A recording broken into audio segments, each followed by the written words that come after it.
ಒಂದು ಕೆಜಿ ಹಲಸಿನ ಹಣ್ಣು ತಗೊಳ್ತಾ ಇದ್ದೇನೆ. ತುಂಬ ಸಿಹಿ ಉಂಟು ಹಲಸಿನ ಹಣ್ಣು.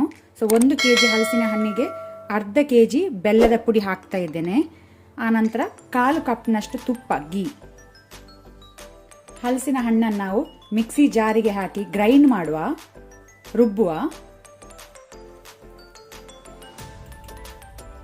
ಪ್ಯಾನ್ ಬಿಸಿಯಾಗಿದೆ.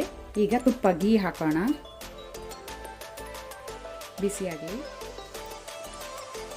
ಫ್ಲೇಮನ್ನು ನಾನು ಲೋ ಅಲ್ಲಿ ಇಟ್ಕೊಂಡಿದ್ದೇನೆ. ಈಗ ನಾವು ರುಬ್ಬಿದ ಹಲಸಿನ ಹಣ್ಣಿನ ಪೇಸ್ಟನ್ನು ಹಾಕೋಣ.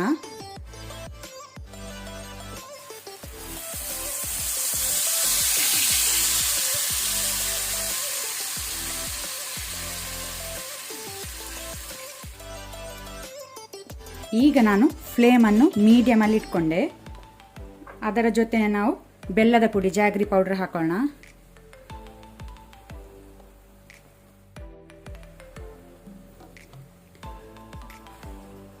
ಇದನ್ನು ನಾವೀಗ ಒಳ್ಳೆ ರೀತಿ ಮೀಡಿಯಂ ಫ್ಲೇಮಲ್ಲಿ ಕಾಯಿಸಬೇಕು. ಕಲರ್ ಚೇಂಜ್ ಆಗಬೇಕು. ತಳ ಬಿಡುವ ತನಕ ನಾವು ಇದನ್ನು ಕಾಯಿಸಬೇಕು.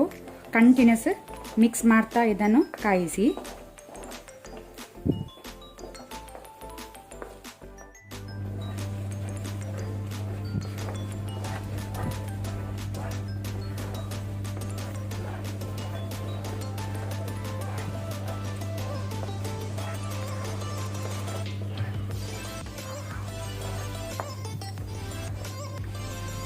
ಒಳ್ಳೆ ರೀತಿ ಕಾದಿದೆ, ಸಾಕು, ರೆಡಿಯಾಗಿದೆ.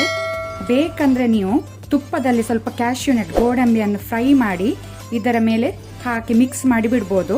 ಟೇಸ್ಟ್ ಒಳ್ಳೆದಾಗ್ತದೆ.